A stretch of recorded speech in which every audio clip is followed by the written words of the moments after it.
ओम नमः सिद्धेभ्यः। ओम नमः सिद्धेभ्यः। ओम नमः सिद्धेभ्यः।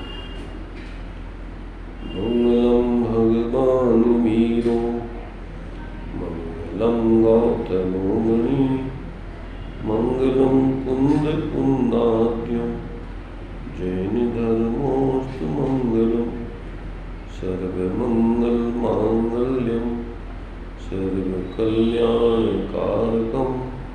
प्रधानम सर्वधर्माणां जैनं जयतु शासनं जैनं जयतु शासनं देच्छता जैनी दशा मर्त्य देहाती ते ज्ञानी ना चरण बंधन हो अग्नि।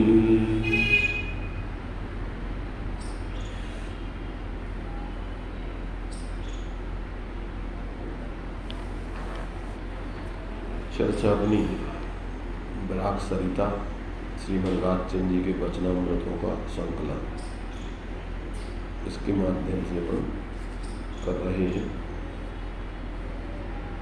इसमें अभी 56 तक के वचनों की चर्चा हमने कर दी थी। इसके आगे के वचनों के संबंध में अपन विचार करते हैं।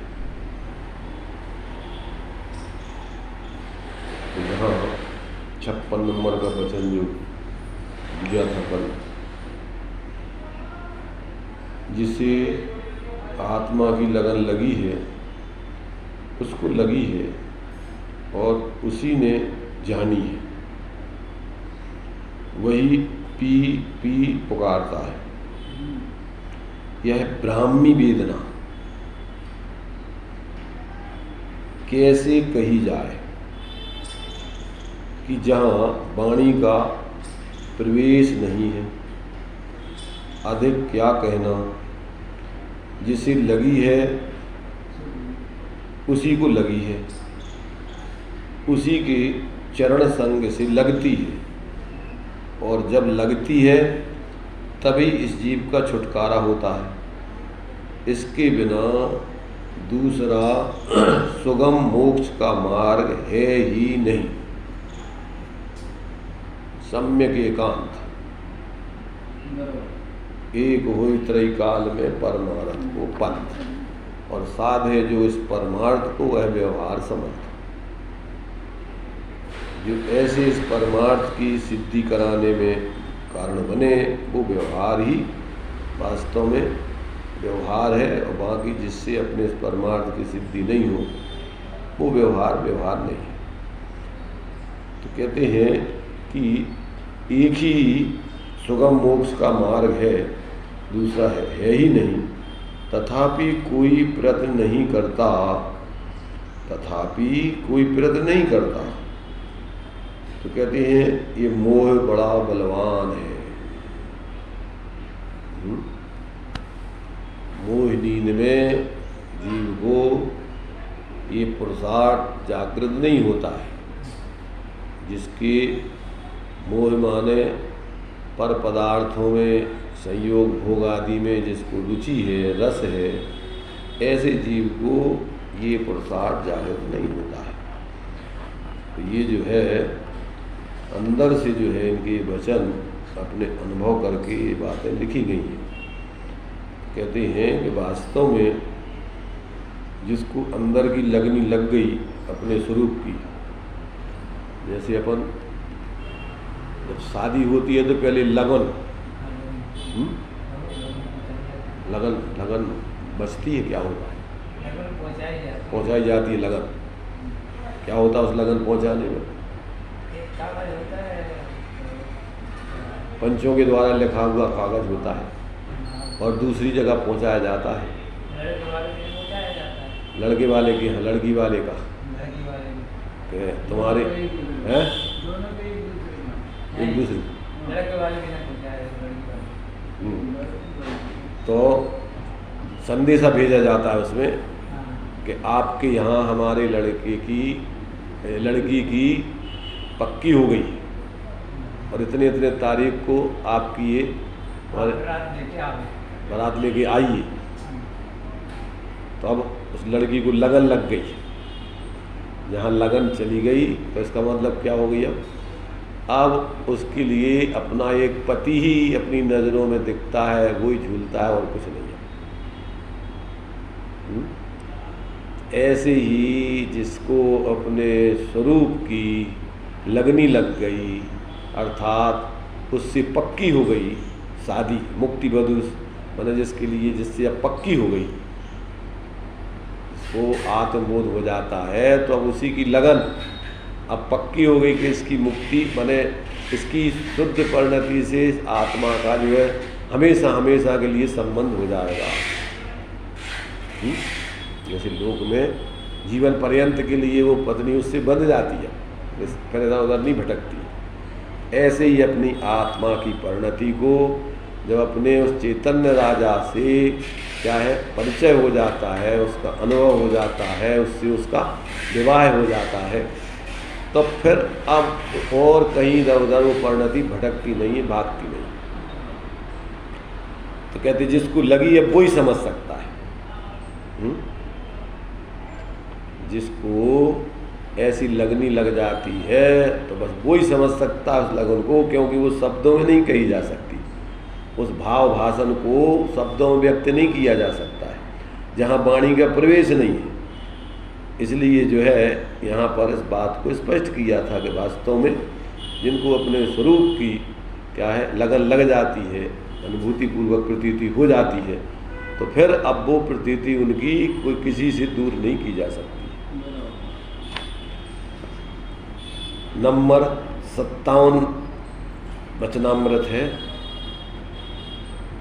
ऐसा एक ही पदार्थ परिचय करने योग्य है कि जिससे अनंत प्रकार का परिचय निवृत्त हो जाता है।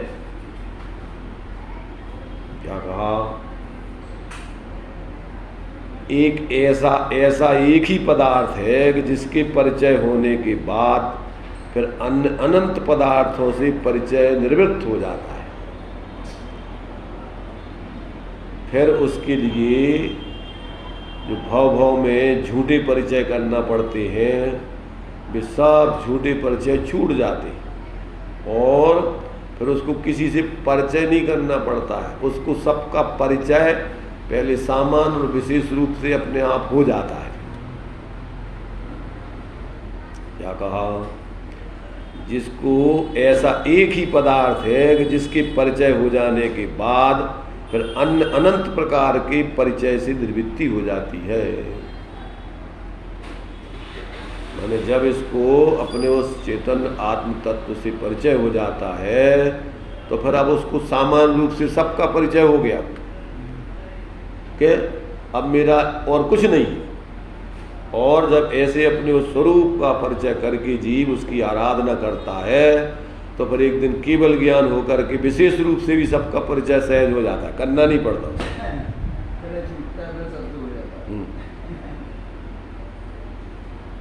तो ऐसा कहते बस एक ही पदार्थ है कि जिसके परिचय के बाद फिर अनंत सब प्रकार के अनंत बाहर के बाह्य परिचय फिर निर्वृत्त हो जाते हैं। तो किसी का परिचय नहीं करना पड़ता है, किसी के परिचय का मोहताज नहीं रहता है वो।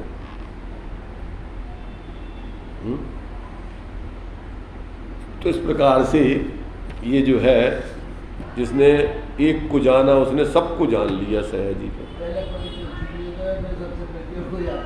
नहीं, पहले क्या है जब अपने से परिचय हो जाता है तो सामान्य से सबका पर जिसने अपना घर देख लिया उसको सब घरों का ज्ञान हो गया कि ये मेरा घर है और इसके अलावा जितने भी घर हैं वे मेरे नहीं हैं। तो ऐसा आप सबके अलग अलग परिचय नहीं करना पड़ता उसको। और ऐसा अपने एक का परिचय हो जाने पर फिर उसी में पूर्ण लीन हो जाने से का पूर्ण परिचय हो जाने पर फिर सबका परिचय विशेष अपने आप हो जाता है, उसको करना नहीं पड़ता फिर किसी का परिचय। पहले सामान्य परिचय रहता है सबका कि ये मेरा तो ये है और मेरा कुछ नहीं, ये सब पर है, ये सब दूसरों। अब दूसरों के क्या है वो, अब वो उसको विशेष जानने की जरूरत नहीं है। और जब वो अब अपना जब पूर्ण परिचय हो जाएगा तो फिर सारे पर पदार्थों का भी विशेष परिचय, सकल द्रव्य के गुण अनंत पर जाए अनंता, जाने गई काल प्रगट केवली भगवंता। फिर वो किसी की परिचय का मोहताज नहीं रह जाता है कि किसी को अलग अलग परिचय उसको करना पड़े। सब अपने आप अपना परिचय इसको देने के लिए आ जाते हैं। इसको कहीं नहीं जाना पड़ता, इसको किसी की तरफ नहीं देखना पड़ता है, सब ऑटोमेटिक अपना परिचय इसको दे देते हैं। जैसे कोई बड़ा व्यक्ति होता है ना, तो उसको सब अपना परिचय देते हैं। वो किसी को अपना परिचय नहीं देता, उसको सब जानते हैं।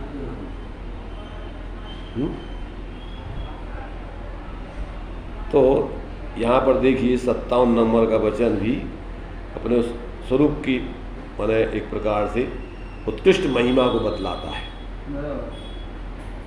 इससे पहले परिचय होने के बाद फिर सबसे पहले सुनता है, फिर सबसे ऊपर से हो जाता है। नंबर 58, यदि आप और हम लौकिक दृष्टि से प्रवृत्ति करेंगे तो फिर अलौकिक दृष्टि से कौन प्रवृत्ति करेगा? वक्ता कह रहा है श्रोताओं से कि अगर हम और आप भी लौकिक प्रवृत्ति करेंगे, जिनको तत्व ज्ञान हो गया है, जो तत्व को सुन रहे हैं, तो फिर अलौकिक दृष्टि प्रवृत्ति कौन करेगा?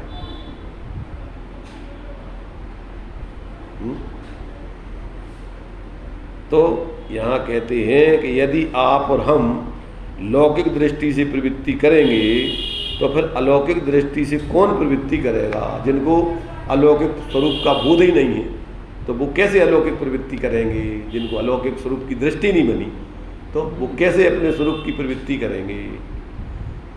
तो जब इस प्रकार से जो अलौकिक स्वरूप को जानते हैं, दूसरों को समझा रहे हैं और जो सुन रहे हैं, और वो भी फिर अलौकिक वृत्ति नहीं, दृष्टि पूर्वक वृत्ति नहीं करें, तो फिर अलौकिक कौन वृत्ति करेगा? फिर अलौकिक वृत्ति की चर्चा करने वाले लौकिक से नहीं फंस जाए। मस्ती में बैठ करके सब वचन लिखे हुए। हाँ, मस्ती में मस्ती।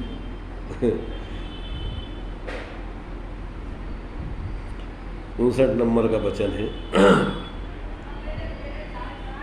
कल्याण के मार्ग को और परमार्थ स्वरूप को यथार्थ रीति से नहीं समझने वाले अज्ञानी जीव अपनी मति कल्पना से मोक्ष मार्ग को कल्प कर विविध उपायों में परिवर्तन करने पर भी मोक्ष पाने के बदले संसार परिभ्रमण करते जानकर निष्कारण करुणाशील ऐसा हमारा हृदय रोता है।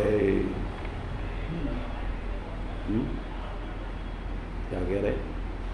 इन्हीं कह रहे, एक दूसरा वचन है इसी के समकक्ष है। कोई क्रिया जड़ थई रहा और शुष्क ज्ञान माँ को माने मार्ग मोक्ष नो करुणा उपजे जो।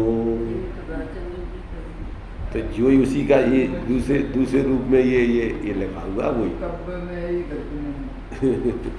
तो देख करके इसके लिए कबीरदास जी ने अपने एक पद्य में लिखा है, चलती चाकी देख कर दिया कबीरा रोय, दो पाटन के बीच में साबुत बचा न कोई।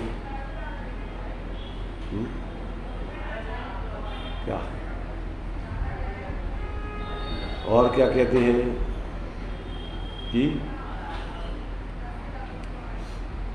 कि कल्याण के मार्ग को और परमार्थ स्वरूप को परमार्थ रीति से नहीं समझने वाले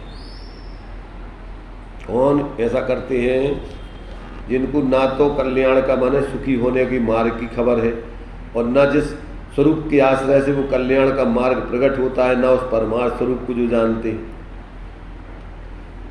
तो कहते ऐसे जिनको ना तो उस मार्ग की खबर है, ना उस मार्ग के आधारभूत स्वरूप की खबर है, तो कहते हैं जो नहीं समझने वाले अज्ञानी जीव हैं, अपनी मति कल्पना से मोक्ष के मार्ग को कल्प कर, माने सुखी होने के मार्ग को कल्प कर। प्रत्येक व्यक्ति रात दिन सुखी होने के लिए प्रयत्न तो कर रहा है। क्या कर रहा है? देखो लौकिक दृष्टि से कर रहा है वो तो छोड़ो, पर जो धर्म के नाम पर और जो मिथ्या कल्पनाएं कर कर के धर्म के नाम पर प्रवृत्ति कर रहे हैं, उनके बारे में क्या कहें? वैसे तो जितने जीव है, तीन लोक की जितने भुवन में जीवन सुख चाहे दुखते भयवन, और वे रात दिन सुखी होने के लिए प्रयत्न कर रहे हैं, पर सुख प्राप्ति हेतु प्रयत्न करते सुख जाता दूर है। क्यों? क्योंकि तू क्यों भयंकर भाव वर्ण प्रवाह में चकचूर है। लक्ष्मी, अधिकार, परिवार, कुटुंब इसके बढ़ाने में लगे हुए हैं, पर इसके बढ़ जाने से आत्मा का क्या बढ़ जाता है? विचार करो वस्तु स्वरूप का। नए माने दृष्टिकोण, ये कौन से नए से अपन इसका जो है विचार करें कि अपन को जो है कि जिस संसार के जितने कार्य हैं ये अपन को मोक्ष मार्ग रूप में भाषित नहीं होगा। बड़ा तो क्या बड़ा इन्हें पर तो है लक्ष्मी बड़ी, अधिकार बढ़ गया, क्या बोलिए? हाँ, परिवार और कुटुंब है क्या वृद्धि? हाँ, वृद्धि नए पर नहीं, वृद्धि कुछ नहीं मानी है। संसार का बढ़ना अरे नरदेह की यह हार है। क्या एक क्षण तुझको जरा इसका विवेक विचार है? और अगर नए पे तोलना है तो थोड़ो कि ये इससे तुम्हारा कौन सा बढ़ रहा है, तुम्हारा क्या बढ़ रहा है?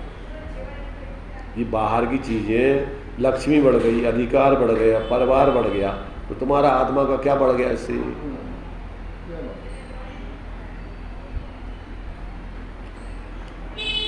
तो यहाँ कहते हैं कि कल्याण के मार्ग को और परमार्थ स्वरूप को यथार्थ रीति से नहीं जानने वाले अज्ञानी जीव अपनी मति कल्पना से मोक्ष मार्ग को कल्प कर, उसकी कल्पना करके विविध उपायों में परिवर्तन करने पर भी मोक्ष पाने के बदले संसार परिवार करते जानकर,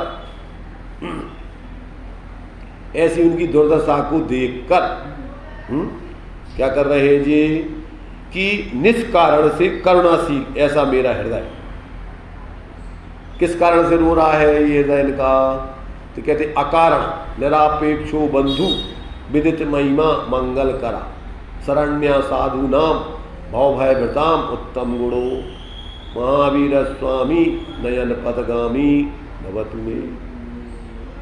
तो ज्ञानी वो अज्ञानियों पर जो करुणा आती उपदेश आदि देते हैं, वो कैसे देते हैं? क्या चाहिए उनको? कहते निरापेक्ष, उनको कोई अपेक्षा नहीं है। सम्यक दृष्टि निरपेक्ष होता है, उसकी धार्मिक प्रवृत्ति जितनी भी होती है कोई अपेक्षा से नहीं करता, वो एकमात्र स्वपर हितार्थ ही उसकी प्रवृत्ति होती है और कोई लौकिक प्रयोजन उसमें नहीं। ऐसा कहते हैं हम इनको देख करके। एक पत्र में तो उन्होंने लिखा कि महावीर स्वामी के निर्वाण का अथवा जन्मदिन का जलूस निकल रहा है, जोर जोर से चिल्ला रहे हैं, नाच रहे हैं, गा रहे हैं, ढोल ढमक्का बजा रहे हैं। तो उनने लिखा कि अरे संसारी प्राणियों, अविवेकी लोगों, तुम वर्तमान के महावीर को भूल करके और भूत के महावीर के गीत गा रहे हो। मैं दूसरा महावीर हूँ, ऐसा लिखा एक पत्र में श्रीमद जी ने। हाँ भाई देखो, एक जगह उन्होंने ये लिखा है कि कुछ समय पहले, मैंने 2500 साल पहले मान लो, मेरे मार्ग का प्रचार भगवान महावीर स्वामी ने किया।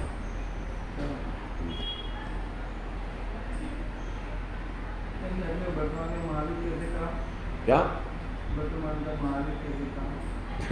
कैसे क्या बता?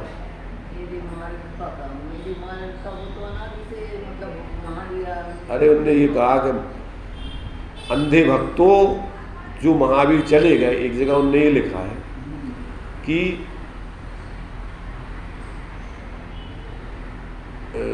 क्या है वो वचन, प्रत्यक्ष सदगुरु सम नहीं, परोक्ष जिन उपकार, ये वो लक्ष्य थयो बिना उगे न आत्मविचार।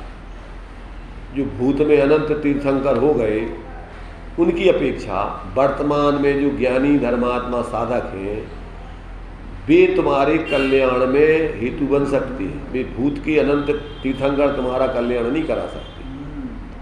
लोक में भी अपन बोलते हैं कि कोई होंगे करोड़पति, हमें उनसे क्या लेना देना, हमारा काम तो इनसे चलता, हमें तो यही सब कुछ है।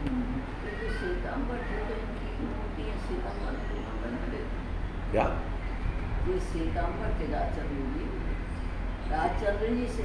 किसने कह दिया श्वेतांबर थी? कोई अंबर नहीं थी। अरे उस समय श्वेतांबर साधु इनके परिचय में थे मुख्य रूप से। ये तो क्या है, ये तो वास्तविक धर्मात्मा थे, ये किसी पंथ व्यामोह में नहीं थे। अरे हम ये कह रहे हैं कि वे कौन सी, ये पहले हिंदू थे, तो इनकी सब प्रकार श्री कृष्ण को मानते थे, इनके परिवार में सब अलग अलग थे। तो ऐसा उनकी माने जो भी उसका पूरा हिस्ट्री हमें पता नहीं है। इनकी माता शायद हिंदू थी, पिता कुछ और श्वेतांबर थे, कुछ ऐसा जो भी है उसमें अपन देख लेना। मतलब कुल मिलाकर के देखो, अपन बाहर में किसी भी जाति में पैदा हुए हो, ये तो कर्म के उदय की देन है। मूल में तो तुम किस जाति के हो, 8 मदों में जाति का मत, अगर तुम अपने को जिस जाति में पैदा भय हो, अपने को उस जाति का मानते हो, तो सबसे पहला तो यही मिथ्यात है मदों में। 8 मदों, जाति का मल, खुद कुल का मल, 8 प्रकार की मद बतलाए ना। पिता भूपवा मातुल नृप जो हो न तो, मद ठाने मदना, रूप को मदना, ज्ञान को तप बल को मद भाने। राकेश जी भी श्री कृष्ण जी को मानते हैं। कौन राकेश? कौन राकेश? अरे भाई एक अवेल के अनुयायी है, जो भी कह रहे हैं उनकी जो भी हो। देखो हम ये कह रहे हैं, किसी संप्रदाय में, किसी जाति में, किसी पंथ में धर्म नहीं है। धर्म तो अपने स्वभाव में है, और जब तक व्यक्ति अपने स्वरूप को नहीं जानता, वो किसी भी पंथ में रहो, किसी जाति में रहो, उससे धर्म नहीं होना। तो यहाँ पर तो ये कह रहे कि भैया देखो, जब तक आपको सही परमार्थ का, उसके मार्ग का बोध नहीं हो, तब तक तुम धर्म के नाम पर, परमार्थ के नाम पर क्या क्या नाटक करते हो, अपने को ठगते हो। तो ये तो सच्चे धर्मात्मा थे, और इन्हें अपना कल्याण करने की उम्र में कितनी विलक्षण बुद्धि के दारी थे। आकाश में देखा। अरे तो ये तो देखो, सब लोगों की यही दशा होती है कि वर्तमान काल में वो जो ज्ञानी यानी जो भी धर्मात्मा हुए हैं, उनके अनुयायी फॉलोवर सब मूर्ता में उलझ जाते। फिर वो तो गए और वे लकीरें पीटते रहते अपने मन माने, सब अपने अपने मतांतर खड़े कर लेते। अब ये बताओ कि भगवान महावीर स्वामी के कितने मोक्ष मार्ग उन्होंने बतलाया, कितनी जाति वालों को क्या मोक्ष मार्ग बताया। उन्होंने कोई जाति पाति में, कोई संप्रदाय में तो मोक्ष मार्ग बताया नहीं। अब उनके नाम पर कितने कितने प्रकार के संप्रदाय, और क्या क्या कर रहे हैं वो धर्म के नाम पर। श्वेतांबर, दिगंबर, 13पंथी, 20पंथी, निश्चय, व्यवहार, कितने कितने झगड़े हैं। जीनोइयों में देखो आप, स्वामी जी के 50 अनुयायी अलग अलग, सब अपने अपने अलग संप्रदाय, अलग अलग उनकी अलग अलग मंदिर, जो जयपुर वालों का, जो सोनगढ़ वालों का, जो फलाने वालों का, जो ठिकाने वालों का। ये कौन से पागलपन के काम है भाई। भगवान की मूर्तियाँ भी यही, और कसाएं अपनी अपनी, एक दूसरे को मंदिरों में आऊँ नहीं देते, एक दूसरे के प्रवचन करता, एक दूसरे के गद्दी पे नहीं बैठ सका। अब स्वामी जी की खुदाई समय उनने गद्दी होती है अपने तक हुई, उस गद्दी पे कोई प्रवचन नहीं कर सकता है। क्या है ऐसा? कोई अपने यहाँ कोई ऐसी गद्दी है क्या? ये सब मूर्ताएं हैं, कुछ नहीं है, सब पागलपन की वृत्ति। देखो एक बहुमान होना अलग चीज है, परंतु एक भ्रम पैदा कर लेना उस गद्दी और उस किसी चीज़ का, मतलब इसमें क्या है? जो देखो, एक दम्भ से, और अपन जैसे राष्ट्रपति है, प्रधानमंत्री है, तो उनकी अपनी एक मर्यादा है। उनके लिए जिस गद्दी पे बैठाया जाता है तो बाकी सामान्य सदस्य नहीं बैठेंगे, एक व्यवहारिक बहुमान है। पर पारमार्थिक दृष्टि से तो प्रत्येक व्यक्ति अपनो कल्याण गद्दी, बाहर की गद्दी से हो रहा के अंदर के अपने स्वरूप की आराधना से होता है। तो ये जब तक विवेक नहीं हो गए, देखो अज्ञानी व्यक्ति को ना तो व्यवहार की खबर है, ना परमार्थ की खबर है, ना तो व्यवहार बहुमान जानता है वो, ना परमार्थ बहुमान जानता है। जिसको परमार्थ का बहुमान होता है उसको व्यवहार का भी विवेक होता है। कौन किस पद पर है, कितना ऊंचा है, उसका व्यवहार में वो बराबर बहुमान रखता है। नहीं रखता है तो वो मूढ़ है, फिर अविवेकी है। भाई सामान्य ज्ञानी और पंच परमेष्ठी आदि जो भी है, तो उनकी अपनी अपनी मर्यादाएं, ऊंचाई हैं, तो वो विवेक व्यवहार का उसको होता ही है कि नहीं, इनके लिए जो है जो दिया ना कि अपने लिए विशेष ज्ञानी होते तो उनके प्रति अपन को सामान्य, उनको विशेष बहुमान आता है, उनका सम्मान करते हैं। इसलिए दोनों का विवेक होना चाहिए, निश्चय व्यवहार का। जब तक ये विवेक नहीं है तब तक कुछ नहीं है, मूढ़ताओं के अंतर्गत नई नई मूढ़ताएं पैदा करते रहते हैं।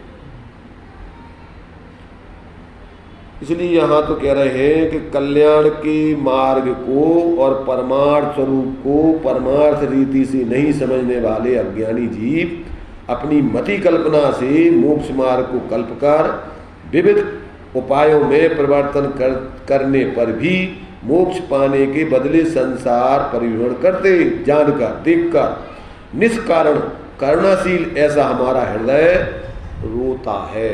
अर्थात ऐसा लगता है कि कैसे ये वस्तु स्वरूप समझ करके और इस सही मार्ग पर आकर के सच्चे सुख के मार्ग को पा गए।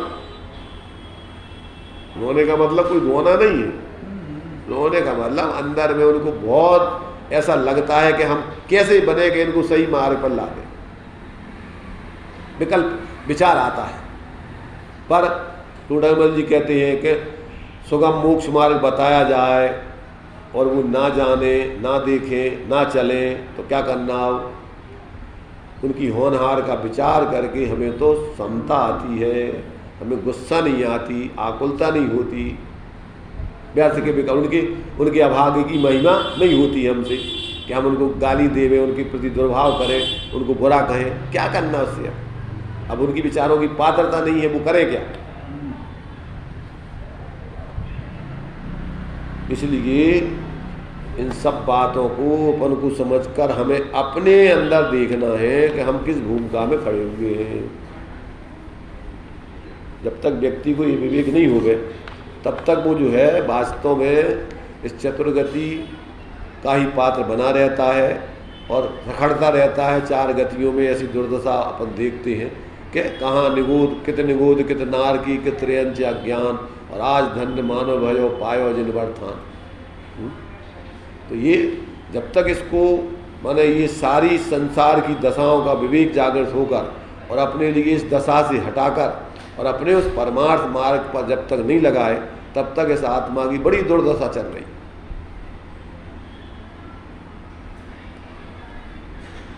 आगे देखिए 60 नंबर का वचन। जिसे मृत्यु के साथ मित्रता हो अथवा जो मृत्यु से भागकर छूट सकते हैं ऐसा हो, अथवा मैं नहीं मरूंगा ऐसा जिसे परिचय हो, वह भले सुख से सोए। क्या कहा? देखो इसका दो प्रकार से विचार कर सकते हैं। एक तो अज्ञानी व्यक्तियों की दृष्टि से ये व्यंग में लिखा हुआ है। कैसा लिखा हुआ है? हाँ भैया वो दिया ना कविता जी लिखे, सुखिया सब संसार है खावे और सोवे और दुखिया दास कबीर है जागे और रोवे।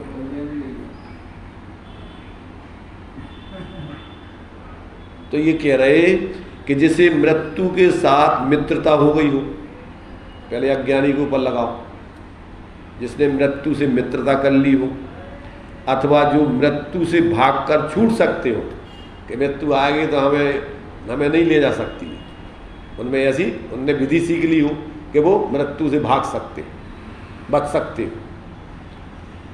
अथवा मैं मरूंगा नहीं ऐसा जैसे निश्चय हो गया हो।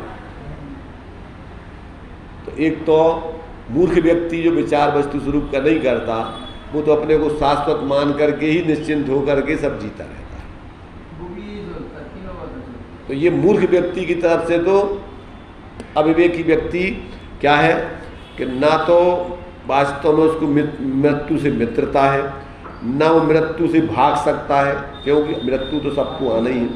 और मैं मरूंगा नहीं ऐसा झूठा, जैसे वो तुम्हारे से वो कौन सा वो होता है पक्षी, शुतुरमुर्ग होता है क्या, कि रेत में अपनी आंखें दबा लेता है, तो वह खरगोश अपने कान से अपनी आंखें ढक लेता है, तो सोचता है हमें कोई नहीं देख रहा। ऐसे जो लोग भ्रम में हैं, तो कहते हैं वे मरेंगे, उनको कोई बचा नहीं पाएगा।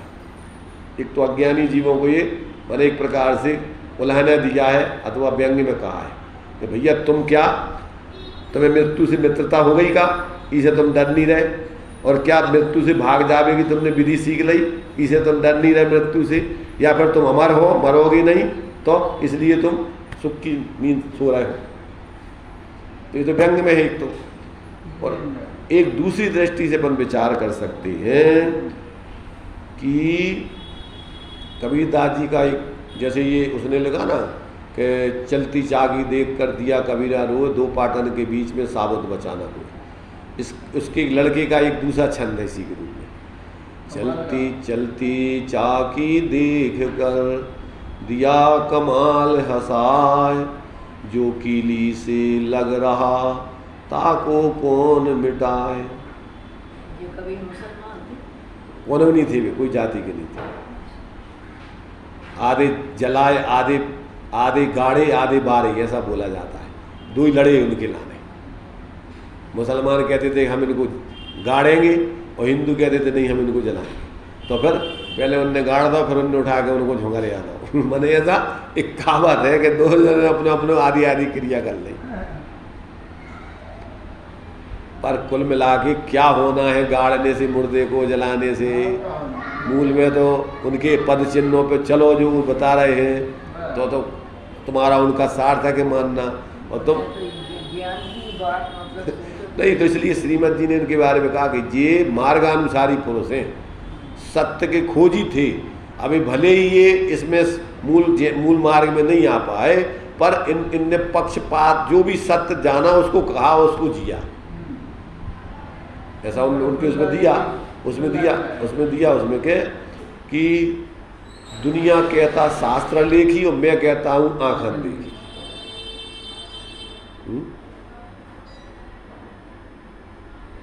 दुनिया कहती आँख देगी, मैं कहता हूँ अनुभव देगी। क्या है, पोथी पढ़ पढ़ जगमुगा, पंडित भया न कोई, और 2.5 अक्षर आत्म का पढ़े ऐसे पंडित हुए। जैसे तो उसने लिखा 2.5 अक्षर प्रेम का। प्रेम माने वही आत्मा के स्वरूप को, प्रेम तो आत्मा से होता है ना, था मोह है वो। तो अपन बोलते फैले प्रेम परस्पर जग में मोह दूर पर, तो ये सब मोह है ज़्यादातर, प्रेम कहाँ है लोगों। तो यहाँ पर क्या कह रहे हैं कि ज्ञानी जिसे मृत्यु के साथ मित्रता हो गई है, तो जैसे ज्ञानी होते ना, उनको जीवन मरण, लाभ अलाभ, सुख दुख सब में समता है, उनको किसी से भय नहीं है। क्यों? उनने समझ लिया है कि ये पर्याय का परिणमन स्वभाव है, और मैं शाश्वत तत्व हूँ, मैं परिणमन करते हुए भी ज्यों का त्यों रहता हूँ। इसलिए अब उनको मृत्यु से एक प्रकार से मित्रता भी हो गई, और मृत्यु से भी छूट सकते हैं। यानी मृत्यु से छूट सकते मतलब उस क्षणिक पर्याय में एकत्र बुद्धि नहीं करके द्रव्य स्वभाव में अपनापन आ गया, तो अब वो मृत्यु से बच गए, अभी मरेंगे नहीं, अब हम हमारे भाई न मरेंगे। अथवा मैं मरूंगा नहीं ऐसा जिसको निश्चय हो गया, स्वरूप का बोध हो गया, तो अब हम हमारे भाई न मरेंगे। तो वे भले ही सुख से सोए, सुख की नींद सो गए। अब वे कहाँ सोते हैं? मोह में नहीं, सुख में आनंद लेते हैं, सुख की नींद सो रहे, मोह की नींद सो रहे। हाँ। तो ये जो है एक माने वचनों में इनके जो है एक दृष्टि से माने अपन को पर्यायार्थक न्याय जिनकी पर्याय मूर्ता है उनको भी संबोधन है, और जो ज्ञानी हो गए तो उनका विवेक का उसमें निरूपण है कि भाई ज्ञानी तो इस प्रकार से सुख की नींद सो रहे, इसलिए उनको तो अब मृत्यु से डर नहीं है, मृत्यु से बच गए, अब वो उसको मृत्यु मार नहीं सकती। जिसने एक बार मृत्यु का साक्षात कर लिया तो अब मृत्यु अब उसको कभी नहीं आएगी। मृत्यु, हाँ, अब मृत्यु से भय नहीं, मृत्यु उससे दूर भागती, मृत्यु भयभीत हो गई उससे, अब डरता है, मृत्यु डरती है, काल उससे डरता है कि भैया इसको अब कोई नहीं मार सकता। दोस्ती कर ली अब नहीं, जिसने त्रिकाली से दोस्ती कर ली अब उसके लिए ये वर्तमान भूत भविष्य काल कुछ नहीं कर सकते, इसलिए वो अकाली काल रहित हो गया। अरे कमली का भी तो है ना, कबीर की लड़की कमली, उसका भी एक छंदा चलो होगा, छोड़ो। तो ये जो है इस प्रकार से अपने लिए इन सब बातों का विचार करने चाहिए। वस्तु स्वरूप का यथार्थ बोध हो जाने पर फिर व्यक्ति को किसी प्रकार का कोई भय, सप्त भय नहीं होती उसको, ना इस लोक भय, ना परलोक भय, ना अगुप्ती भय, ना रक्षा भय, ना आकस्मिक भय, ना मरण भय, ना वेदना भय। क्यों? कि वो निरंतर अपने को ज्ञान स्वरूप अनुभव करता है। समय सार में इन सप्त भयों को भगाने के लिए बस अपने को निरंतर वो अपने लिए ज्ञान स्वरूप अनुभव करता है, इसलिए उसको भय काएगा, उसको अगुप्ती कैसी, उसको आरक्षा काएगी, शाश्वत अपने को ज्ञान स्वरूप अनुभव कर रहा है। उसका मरण कैसा,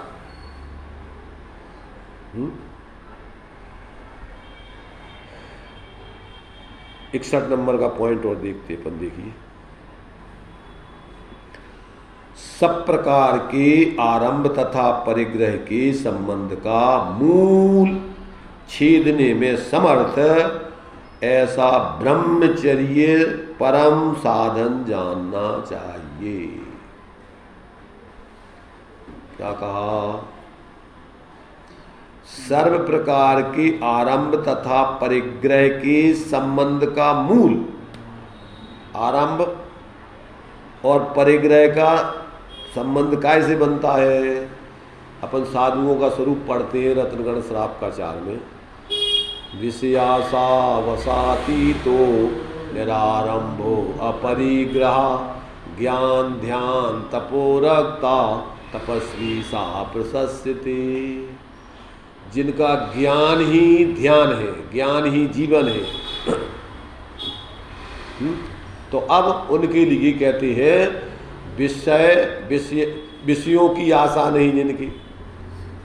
अब जिसको विषयों की आशा नहीं, कसाय नहीं, तो आरंभ परिग्रह क्यों करेंगे? वो सबसे पहले लिया है क्या? विषय आशा, विषयों की आशा जिनकी खत्म हो गई, विषय आशा बसाती तो विषयों की आशा से अतीत हो गए, जो उनके बस नहीं होते, तो अब निरारंभ हुआ परिग्रह। अब उनके लिए आरंभ परिग्रह की कहाँ जरूरत पड़ रही? और जो आरंभ परिग्रह से रहित हो गए, विषयासा बसाती तो निरारंभ हुआ परिग्रह, अब भी क्या कर रहे हैं? ज्ञान ध्यान तपोरक्ता, अपने उस ज्ञान स्वरूप आत्मा का ही निरंतर ध्यान करते हैं, वही स्वरूप प्रतपन रूप उनका तप है। अब ऐसे लोगों के लिए अब कौन आरंभ परिग्रह की जरूरत है? तो जिन्होंने इस प्रकार से अपने ब्रह्म स्वरूप आत्मा का अनुभव कर लिया है और बाहर में भी जो क्या है पूर्ण निर्वृत्ति से जी रहे हैं, अब उनके इसका आरंभ परिग्रह का कारण तो अब्रह्म था, अपने स्वरूप के बाहर होना था। और जब बाहर प्रवृत्ति करता है तो क्या करता है जी? विषय कसाय में प्रवृत्ति करता है, और आत्म के अहित विषय कसाय, और इनमें मेरी परिणति न जाए। कहाँ जाए? मैं रहूँ आप में, आप लीन सुकरऊ हो जो निजाधीन, मेरे न चाहे कछु और इस रत्नत्रय निधि दीजिए पावे भोगे निधीश। हम जो है बस इसी में अपने जीवन को व्यतीत करें, इसके अलावा हमें कुछ नहीं चाहिए।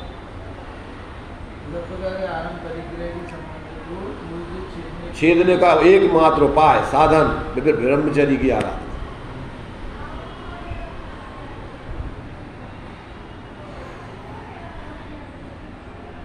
एक एक वचन जो है वास्तव में माने अब क्या करे ज्ञानी? देखो जब तक पूर्ण वीतराग दशा नहीं हुई तो अब जो जी रहे हैं उसी का चिंतन मनन घोलन, उसी का लेखन, उसी का प्रवचन, उसी का सब क्या करते हो? ये सब भजन है उनके, भजन। भजन का अर्थ अकेला काव्य में बोलना नहीं है, भाजाना। भजन का अर्थ होता है जो उनको भा गया, अब उसी की चर्चा, उसी का चिंतन, उसी के विचार, उसी का जो कुछ भी है सब वो उसके अलावा उनको कुछ नहीं दिखता है।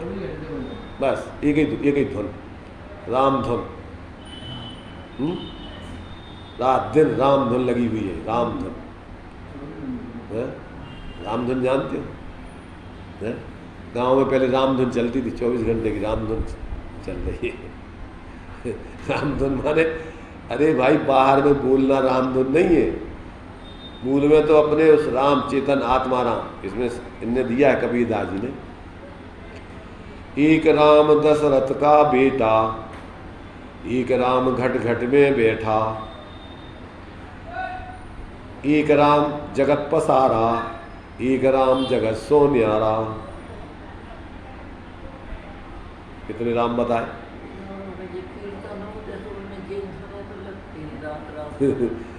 तो क्या कहा उसने? एक राम दशरथ का बेटा, एक राम तो दशरथ जी के पुत्र हुए, एक राम घट घट में बैठा, एक सभी शरीरों के अंदर वो चेतन आत्मा राम विराजमान है। एक राम जगत पसारा, एक सर्वज्ञ बन गया है, पूरे लोकालोक में फैल गया है ज्ञान की अपेक्षा। तो एक राम जगत पसारा, एक राम जगत सो न्यारा, एक राम अपने स्वरूप की आराधना में लग करके जगत से अपने को भिन्न अनुभव कर रहा है। अंतरात्मा, एक अंतरात्मा, एक परमात्मा, और एक बाहर में जो राम है वे भगवान राम बन गए, वे उनका नाम राम है। और एक जो है सामान्य आत्मा, सब वे भी सब आत्मा भगवान है, राम है।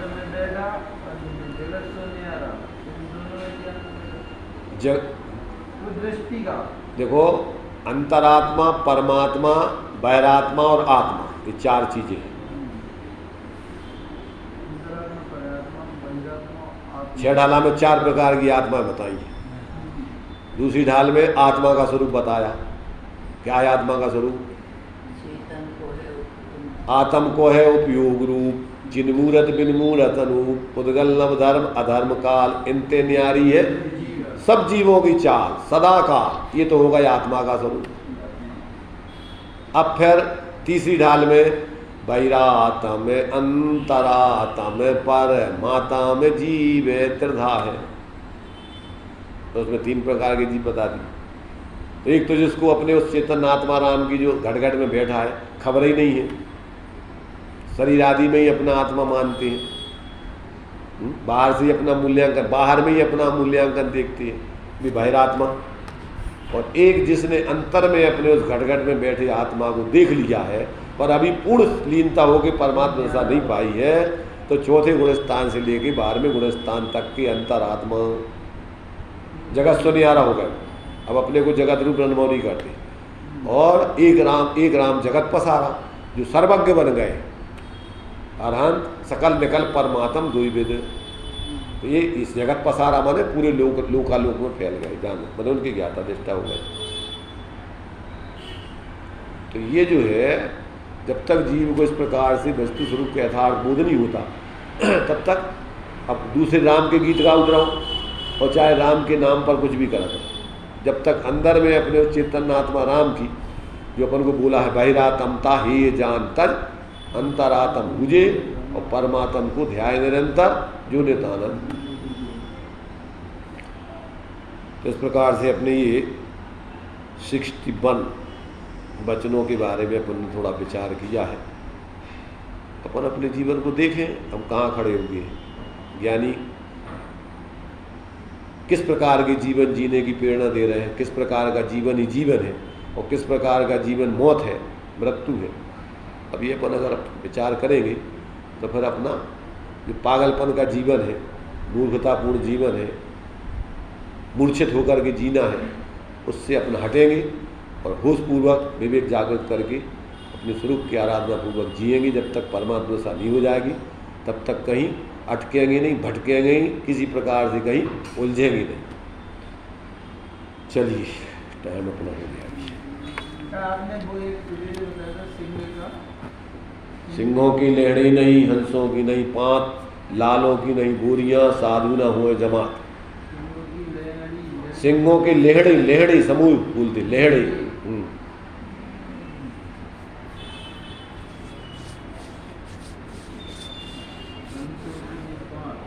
लालों की नहीं बूरियां और साधक न हुए जमात।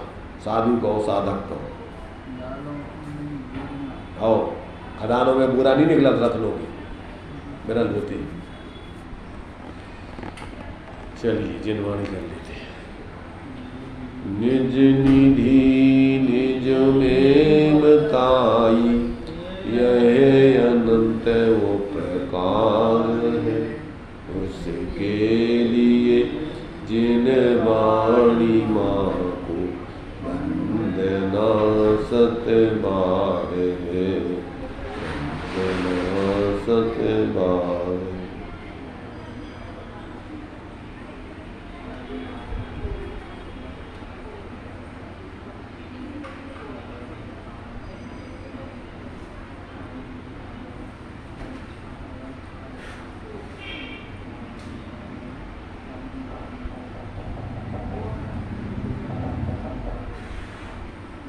द्वादशांग पंच परमेष्टि।